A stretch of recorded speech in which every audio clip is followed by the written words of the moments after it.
I'm fascinated by the idea of golden ages, a collection of years where a particular form of art was consistently excellent or at its peak. For most people, the mid-60s all throughout the 70s was the golden age of rock and roll. The 1990s are a beloved decade for the insanely large amount of goofy comedy films. For video games, it's clear that we're in a golden age of horror. Between the countless AAA bangers such as the Resident Evil 4 remake or the many indie horror games, fans of the genre are eating good. For diehard fans of the JRPG genre such as myself, it's a well-known feeling that the golden age of JRPGs was the 90s up until the very early 2000s. Personally, I agree with this, and I would argue that the golden age of JRPGs ended in 2004 with the great Shadow Hearts Covenant and the absolutely masterful Dragon Quest VIII. After that, JRPGs started to fall off for over a decade. There was the occasional game every now and then that people really clicked with, but the days of having 3 to 4 amazing JRPGs a year were over. But when did this golden age begin? When did JRPGs explode in quality? To me, it was 1991. Final Fantasy IV, released in 1991 in Japan on the Super Famicom. It tells the story of a man named Cecil trying to redeem himself after living a life of war, killing endless innocent people. Within your first 10 minutes of playing this game, you watch as Cecil bombs an entire village, slaughtering dozens, including a little girl's mother. A lot of people, myself included, praised the opening of Final Fantasy VII for getting us into the action as soon as possible. Watching Cloud jump off that train and instantly getting into a battle is super fun.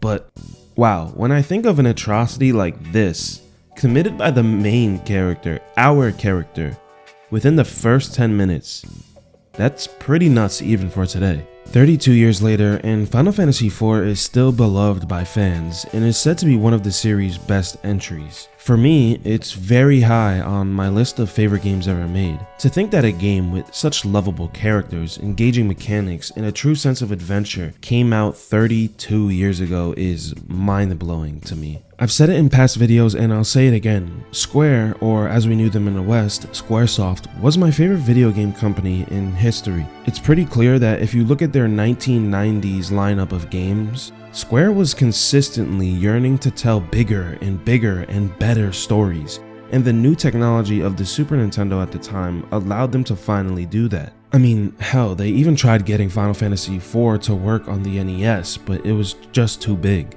Of course, as I'm sure you can guess by the title of the game, it wasn't the first of its series or even the first of its kind. Dragon Quest was already on its 4th entry by 1990, the year prior, but most of the early Dragon Quest games are not about the character interactions, development, or overall story. The only Dragon Quest games I would say rely on story are 5, 7, 8, and 11. As for Final Fantasy, well, we can think of the first 3 Final Fantasy games like this. The formative trilogy, which is Final Fantasy 1, 2, and 3. These games established what the franchise would be. They consist of the series staples like the elemental crystals, exploring villages, caves, dungeons, looting treasure chests, boss fights that really test your skills at the battle mechanics. Certain design ideas that came from these games would stick with the series for many more years, but a lot of ideas, specifically from Final Fantasy II, would be tossed away. But still, many ideas from this trilogy did stick around, like the crystals, and for that, these games are endlessly important. But after the formative trilogy, it was time to build a fulfilling world around those ideas. This is what I would call the context trilogy, which is Final Fantasy IV, 5, and 6. These 3 games took what mostly Final Fantasy 1 and 3 did and focused on one aspect missing from those games: context. Why are you going to these places? Who are you saving the world with? Who are these bosses? Final Fantasy IV was the first game in the series to try and tell a compelling story. Or so I thought. It was actually Final Fantasy II that had its story and characters written before the actual game was made. Because that game had such a strange and unique experience system that would be scrapped and put towards another series, Romancing Saga, I thought that Final Fantasy II didn't have much of an influence on 4, but that's not true. All 3 games of the formative trilogy influenced the 4th one. I actually read somewhere that the team looked at each of the first 3 games and their goal was to make the ultimate version of what was displayed in them. Revenge, love, losing a child. Is it possible to change who you are? These are the themes covered in Final Fantasy IV, never before seen in this series or in most games at the time. The first 3 games felt like it was your friend's first time being a DM in Dungeons & Dragons. The story almost feels like a Saturday morning cartoon. It's extremely simple and not the point. But with this game, that all changed. The main theme of Final Fantasy IV is discovering who you really are. Cecil is a Dark Knight and a leader of the Red Wings, which is the air force of the Kingdom of Baron. It is said that Dark Knights have such intense training that most of them can't even handle it and end up going crazy. It's because Dark Knights have to embrace the darkness in their hearts. Because of this, Cecil is incredibly useful in the beginning of the game, being able to use an attack that wipes out most enemies in one hit. We are shown both in the gameplay and through the story that he is a force to be reckoned with. Even his icon on the menu is low-key a little creepy. You can't even see a small glimpse of his face through his helmet. He looks like a villain from any other game, but he's supposed to be our hero. There's a lot of shockingly serious scenes in this game, and it kind of contrasts with how the game looks, which to me is a happy accident. I really love the sprite work in this game alongside Final Fantasy V. In 6, they went for the chunkier sprites that we usually see in the battles of 4, and I think for 6 it's fitting. The bigger sprites work because that game is trying to tell an even more serious and dark story, and it allows the sprites to show just a bit more emotion. But for 4, these little chibi cute sprites go well with the overall truncated vibe of the whole game. It's only around 20 hours, maybe a little more if you're trying to do everything. This means that the story never slows down. Things keep going at an extremely fast pace. Final Fantasy IV is the only game in the series that I would say basically has Chrono Trigger levels of pacing, and Chrono Trigger is the GOAT at pacing. The sprite work in the game also gives us a little extra reason to be excited for battles because we get to see the bigger, more detailed ones in battle. To once again draw a comparison to 7, it's the same effect as when we're stuck looking at these chunky, miniature people become more proportional and relatable in their design. By the time Final Fantasy VIII came out, the games didn't really need to do that anymore, so what you see outside of battle is what you see inside of battle too. The cute little sprites and the look of this game really prove that a good story can come in any form. And if the text alone isn't enough for you, this game has a lot of Nobuo Uematsu's best work. Just listen to how dramatic and sweeping the cave theme is. It's mystical, but it also feels dangerous in its mystery. It feels like an enemy could be lurking behind any corner.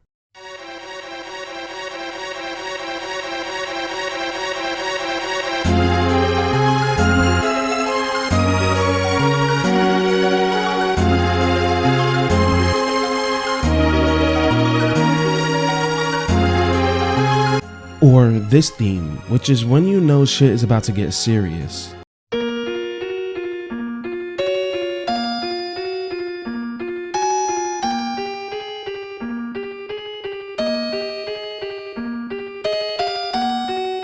And dare I say that this is the best normal boss music Uematsu has ever done? Because I think so.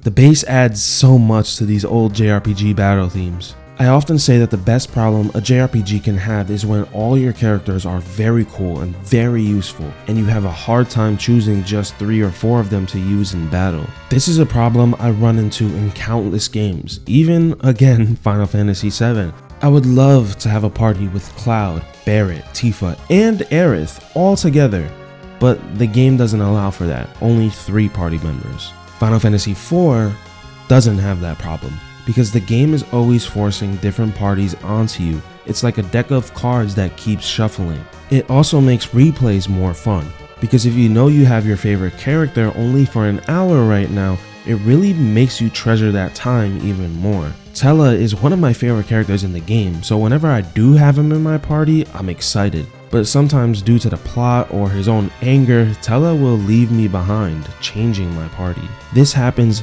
constantly and adds a lot to the game, such as boss battles, because this means that developers always know what characters you'll have on you for specific bosses, so they can design the battles around that team.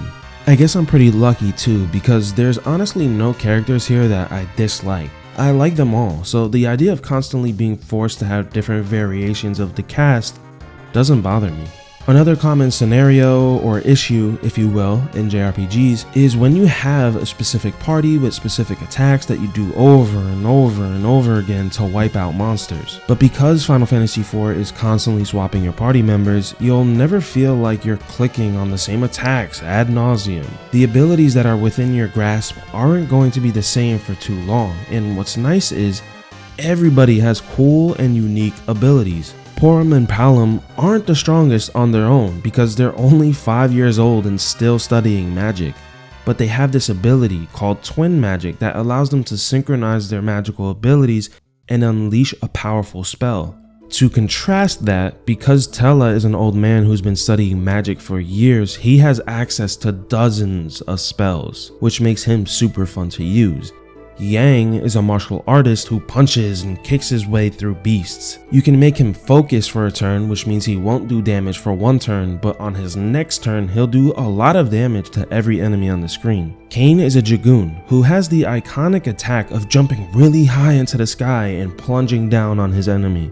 This is really useful because if an enemy hits you with a very strong attack, if Kain is still in the sky, he won't take damage. So you might run into a scenario where an enemy uses an attack that hits all of your team and kills them all. But because Kain is in the sky, he'll come down, land the finishing blow, and he's the only one to see the victory. It happened to me multiple times. It's kind of funny, but also epic. There are so many cool characters and abilities, and I love that the game doesn't force me to choose which ones I want. Again, this game is great at making you treasure your time with the characters. This might sound like I'm trying to be too deep or a little cheesy, but this game is really good at teaching you to just live in the moment. Because in this 20 or so hour game, some characters may only stick with you for a total of like 2 hours, maybe 3. And to me, I just find them all so awesome that I try to absorb every second they're with me. My favorite character would probably be Rydia, but next up would be Porum, Palom, and Tella. But I also really like Yang and Edge too. Screw it, I like them all. I'm shocked that Final Fantasy IV remains extremely unique in this manner. I also think that the revolving door of characters helps the game keep its super fast pace. I totally understand that a lot of people like the story in their games, specifically their JRPGs, to be a lot slower, a lot more fleshed out, more like a book. And I love that style of storytelling too. But when I think of a game like Final Fantasy IV or Chrono Trigger, I don't think of a book, I think of like a great manga, where every page something cool is happening. Yeah, you might not find the deepest stories in a manga, but you'll still find a really good story and a lot of awesome action scenes and drawings. I love it. Arguably for the first time, we've got the wonderful iconography, music, and gameplay of Final Fantasy from the formative trilogy harmoniously sewn together by a great story. The way things like airships, the crystals, character classes, and even spells each character knows is wonderfully contextualized by the story. Final Fantasy IV, in some weird way before we even had this term, feels like a soft reboot of the series because it was clearly the next natural step in its evolution. A wonderful example of gameplay and story coming together is the Magnetic Cave. Without spoiling anything, there's one point where you and your party have to explore a cave that has a spell cast over it. If anybody in your party is wearing something made of metal, so like a helmet or gloves or even a sword, they will be unable to move in battle. So you have to go to this local store and buy a whole bunch of like wooden equipment, which means that you're going to be doing less damage, but it's the only way you can fight in this cave. Again, gameplay and story perfectly woven together. I haven't even mentioned yet how Final Fantasy IV introduced the ATB, Active Turn-Based Battle System, which allows us to see how close our characters are to their next turn. It adds so much extra excitement to battles, and the gauge can be influenced by spells such as haste or slow. The game starts off fairly easy, but there are certain bosses that really push your back against the wall. I really enjoy how a lot of the bosses in this game feel like puzzles at first. You have to figure out how to do the necessary damage. There is a point later that the game takes off the kid gloves, and even a random encounter can destroy you pretty fast. So you better make sure you gain full knowledge of who has what ability, and you might want to grind a few extra levels. And for people who like side activities in their RPGs, it'll take you a few extra hours to get the best sword or the best armor for everybody in your party. I just love that level of creativity that Square was showing all the way back in 1991. So is there any weakness or Achilles heel to this gem of a game? I mean, if I want this to be nitpicky, I could say I wish there was a bit of a stronger villain, but I do think Golbez in the first half of the game does a pretty good job at messing with you and your team. It always feels like you're one step behind him, and like he's dangling a carrot at the end of the stick for Cecil. But I don't really consider this a problem, because even though I love great villains in games, usually, not always, they get so little screen time compared to the heroes that it doesn't really matter to me. A lot of the times in games, villains are more like a goal than a fleshed out character. I know this is going to be sacrilegious to a lot of die-hard Final Fantasy fans, such as myself, but Kefka in Final Fantasy VI, who I do love him for certain story reasons. Even he is kind of like just evil for evil's sake, you know? There's not much of a difference between him and Golbez. Final Fantasy VI is literally a top 10 game of all time for me. Please don't leave a hate comment about Final Fantasy VI in the comments, okay? Okay. Thank you. The last point I want to make about Final Fantasy IV is just how touching it is for such an old game. But to do that, I have to spoil two moments of the game. One moment which isn't very important, and one moment that kind of is. So if you want to skip this part, I'll put a disclaimer at the bottom with a timestamp. The first part is with Edward, who is a bard. Apparently everybody in the Final Fantasy community hates this dude, but I really like him. He's got this cute little red and green sprite, and it's a fantastic pop of color on the screen. And I also really love the attack animation with his music notes just floating through the air. Probably one of my favorite animations in the game.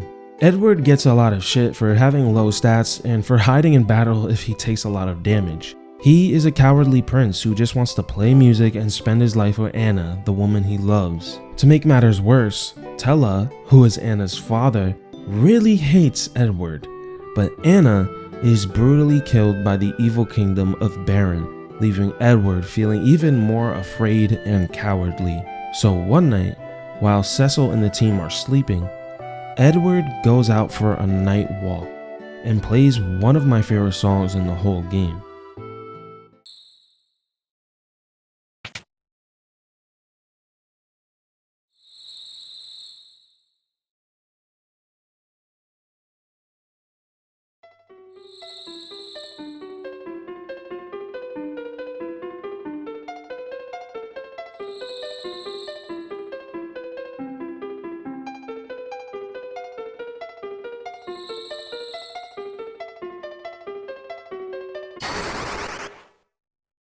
A monster comes to attack him while he's playing this song, and at first, Edward is too scared, but he is visited by the ghost of Anna, the woman he loves, and she instills in him hope, telling him not to back down, and not only to fight, but to live.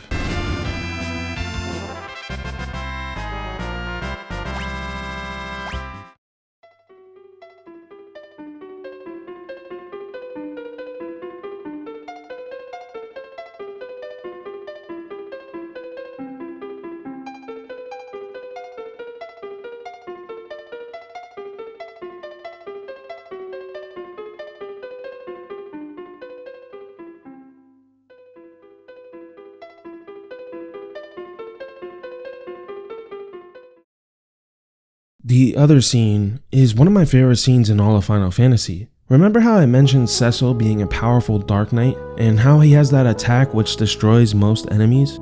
There's a point a few hours into the game where Cecil has to fight himself, and if he does this successfully, his class changes from a Dark Knight to a Paladin, His abilities in battle change too. He goes from being able to devastate enemies to protecting his teammates. In some ways, Cecil is a little less useful as a paladin, but it works so well with the story that I'm not even mad about it. Cecil's colors go from being extremely dark shades of blue to a bright white and gold. And in the menus, you can finally see his face, which sheds humanity on his character. Earlier, I said that the main theme of Final Fantasy IV is about discovering who you really are. And in some cases, that takes changing who you currently are and becoming a better version of yourself. And that's exactly what Cecil does here. He goes from fighting to kill to fighting to protect. There's a lot more than just those two wonderful scenes scattered throughout the game. Those scenes and their stellar gameplay and music are why Final Fantasy IV is one of my favorite games of all time, 33 years later. This game was a second wind to not only its own franchise, but to an entire genre. It proved that these little text boxes can be more than just directions or miscellaneous text. They can be a book-like story. When people hear the name Final Fantasy, they think of a role-playing game with a deep, melodramatic story with excellent characters. Even beyond the series, when people think of JRPGs as a genre, usually one of the first things that will come to their mind is a good story. All throughout the 1990s, more and more JRPGs with fantastic stories and deep characters would come out. And I really think it was Final Fantasy and its story-driven reputation that started that trend. And that reputation, to me, started with Final Fantasy IV.